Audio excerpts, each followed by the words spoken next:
دارالعلوم دیوبند کے بانیان میں سے ایک بہت بڑا نام ہے ثانی امام اعظم ابو حنیفہ حضرت مولانا مفتی رشید احمد گنگوہی نور اللہ مرقدہ ہوگا۔ حضرت مولانا گنگوہی رحمہ اللہ تعالی کے شیخ تھے حضرت حاجی امداد اللہ مہاجر مکی رحمہ اللہ تعالی۔ حضرت حاجی امداد اللہ مہاجر مکی رحمۃ اللہ علیہ حضرت گنگوہی رحمۃ اللہ علیہ تھانہ بھون تھے۔ حضرت مہاجر مکی رحمہ اللہ فرمانے لگے مفتی رشید احمد تم بیعت کر لو۔ حضرت مولانا گنگوہی نے عرض کیا کہ حضرت میں بیعت کیا کروں گا، مدرس آدمی ہوں، ذکر اذکار کا مزاج نہیں ہے، اور بیعت کی تو آپ فرمائیں کہ ذکر کرو۔ فرمایا میں نے کب کہا ذکر کرو، میں تو کہہ رہا ہوں رشید احمد بیعت کر لو۔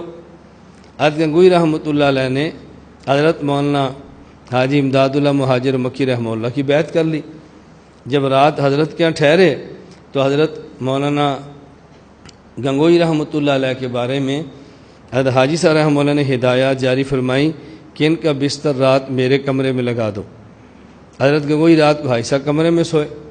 اب حاجی صاحب جو رات کو اٹھے اور ضربیں لگائیں اور ذکر کیا، مولانا گنگوہی بھی اٹھ گئے۔ اب یہ مناسب نہیں سمجھا کہ شیخ اٹھ کے ذکر کر رہا اور میں سویا ہوں۔ حضرت گنگوہی نے بھی ذکر کیا۔ اس رات کو ذکر کی وہ لذت محسوس کی، مولانا گنگوہی رحمہ اللہ نے پھر مرتے دم تک اذکار کو نہیں چھوڑا، مرتے دم تک پھر اذکار کو نہیں چھوڑا، بس پھر مسلسل ذکر فرماتے تھے۔ اب دیکھو مولانا گنگوہی جیسا فاضل آدمی، ہر وقت کتب میں مستغرق رہنے والا، اب جب ذکر کا چسکا پڑا پھر چھوڑا کبھی نہیں۔ میں اس لیے آپ علماء و طلباء سے عرض کرتا ہوں کہ کتب کے ساتھ ساتھ ذکر کا اہتمام فرماؤ۔ ذکر کرنے کا مزاج بن گیا، آپ کو دین کا کام کرنے کا مزہ آئے گا اور دین کے کام کی لذت محسوس ہوگی۔ اللہ ہم سب کو توفیق عطا فرمائے۔ حضرت گنگوہی رحمۃ اللہ علیہ کو حضرت حاجی امداد اللہ مہاجر مکی نے فرمایا کہ آپ خط کیوں نہیں لکھتے، خط لکھا کرو۔ تو انہوں نے اپنے شیخ کو پھر خط لکھا۔ وہ خط تو کافی لمبا ہے، جو یہ فضائل صدقات جلد نمبر 2 میں 2 مکتوب ہے، اس میں چھپا ہوا ہے، آپ اس کو دیکھ لیں۔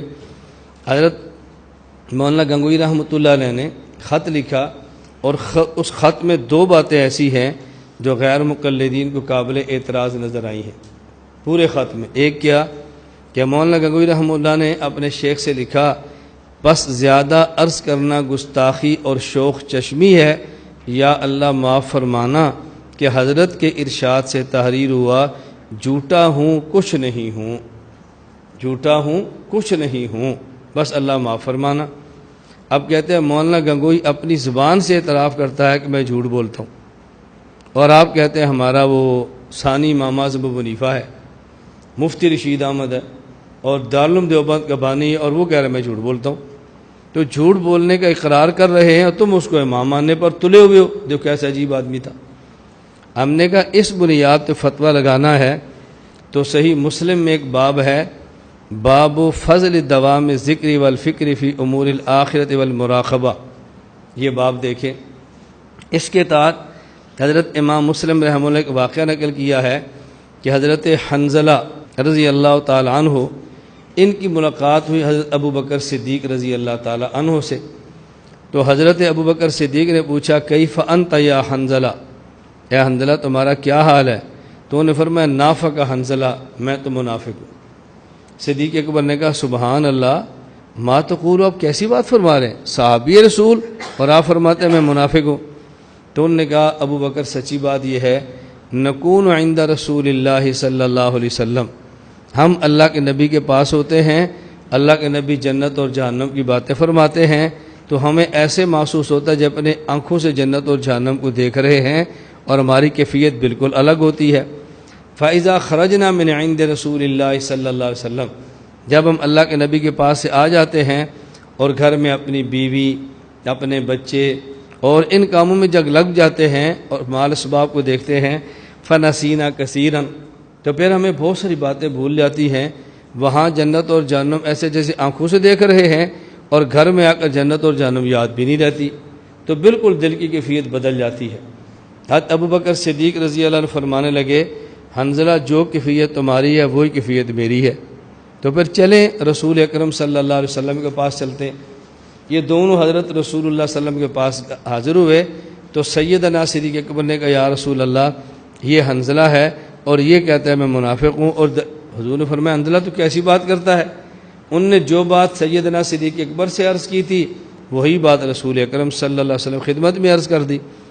نبی کریم صلی اللہ علیہ وسلم نے فرمایا والذی نفسی بیدہ، قسم اس ذات کی جس کے قبضہ قدرت میں میری جان ہے، اِلَّوْ تَدُومُونَ عَلَىٰ مَا تَكُونُونَ عِنْدِي وَفِي الذِّكْرِ لَصَافَحَتْكُمُ الْمَلَائِكَةُ فِي الْفُرُشِ وَفِي الطُّرُقِ۔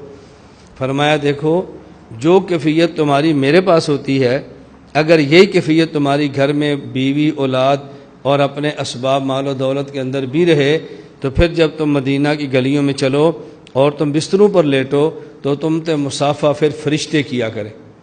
معلوم ہوتا ہے جو کیفیت تمہاری میرے پاس ہے یہ کیفیت تمہاری گھر جا کر نہیں رہے گی، کیفیت بدل جاتی ہے۔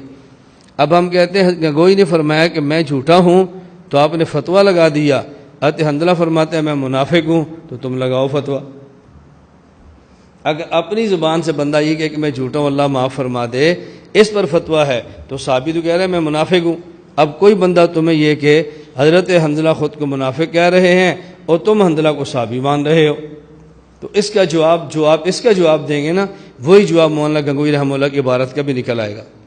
لیکن آپ جواب اچھی طرح سمجھ لیں، حضرت حنظلہ رضی اللہ تعالی عنہ نے جو بات فرمائی وہ اپنے مقام اور منصب کے اعتبار سے تھی کہ انہوں نے تبدیلی کیفیت قلبیہ کو نفاق فرما دیا، کہ ان کا خیال یہ تھا ہماری ہر وقت کیفیت وہ رہنی چاہیے جو اللہ کے نبی کی مجلس میں ہے، ہماری کیفیت بدل گئی ہے، اس پر پریشان ہو گئے، اس کو انہیں نفاق فرما دیا کہ نفاق وہی ہوتا ہے کہ زبان سے کچھ ہو اور دل سے کچھ ہو۔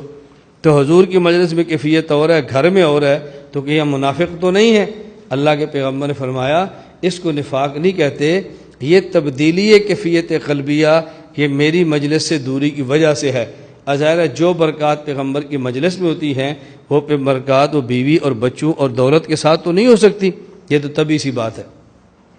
یہ بات اچھی طرح سمجھ لیں۔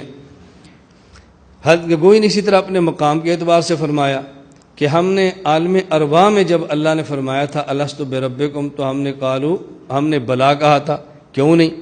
تو عالم ارواح میں وعدہ کر کے آئے تھے ہمیشہ آپ کی بات مانیں گے، اور یہ کتنی باتیں جو ہم نہیں مان سکتے غلط کام کرتے ہیں، تو مجھے لگتا ہے کہ ہم نے جھوٹ تو نہیں بولا، ہم نے وہاں کیا کہا تھا اور یہاں کیا کرتے ہیں، تو ایسا لگتا ہے جیسے میں جھوٹا ہوں۔ حضرت دعا فرما دے اللہ تعالیٰ معاف فرما دے۔ یہاں یہ بات سمجھیں کہ حضرت رسول اللہ صلی اللہ علیہ وسلم نے یہ جو بات فرمائی کہ اِلَّوْ تَدُومُونَ عَلَىٰ مَا تَكُونُونَ عِنْدِي، کہ جو کیفیت تمہاری میری مجلس میں ہے اگر یہی کیفیت ہمیشہ ہر جگہ پر رہے لَصَافَحَتْكُمُ الْمَلَائِكَةُ، تو پھر فرشتے تم سے مصافحہ کریں، اللہ فرشکم وفی طرقکم، تمہارے بستروں پر بھی اور تمہارے راستوں میں بھی۔ اس کا مطلب کیا ہے؟ فرشتے مصافحہ کیوں کریں؟ یہ بات سمجھ لیں، ایمان تین قسم کا ہے، ایک ہے ایمان انبیاء کا، اور ایک ہے ایمان ملائکہ کا، اور ایک ایمان ہے عام انسان کا۔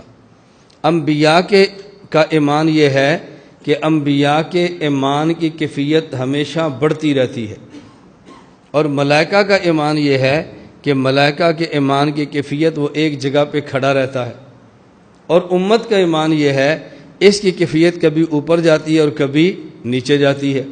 ایمان نہیں بڑھتا، ایمان کی کیفیت گھٹتی اور بڑھتی رہتی ہے۔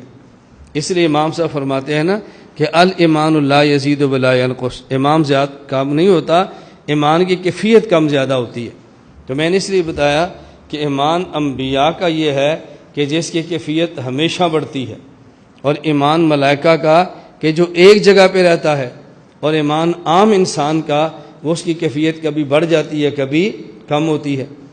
اب اللہ کے نبی نے کیسی عجیب تعبیر اختیار فرمائی ہے کہ جو کیفیت تمہارے ایمان کی میری مجلس میں ہے اگر یہی کیفیت تمہارے ایمان کی بیوی بچوں اور گھر میں ہو تو پھر ملائکہ تم سے مصافحہ کرا۔ کیوں؟ ایمان کی کیفیت کا ایک جیسا ہر جگہ پہ رہنا یہ ایمان امت انسان کا نہیں ہے بلکہ ایمان فرشتوں کا ہے۔ تو پھر تمہاری کیفیت عام انسانوں کے ایمان سے نکل کے فرشتوں والی کیفیت میں چلی گئی، تو پھر تم سے مصافحہ انسان نہ کرے بلکہ فرشتے کریں۔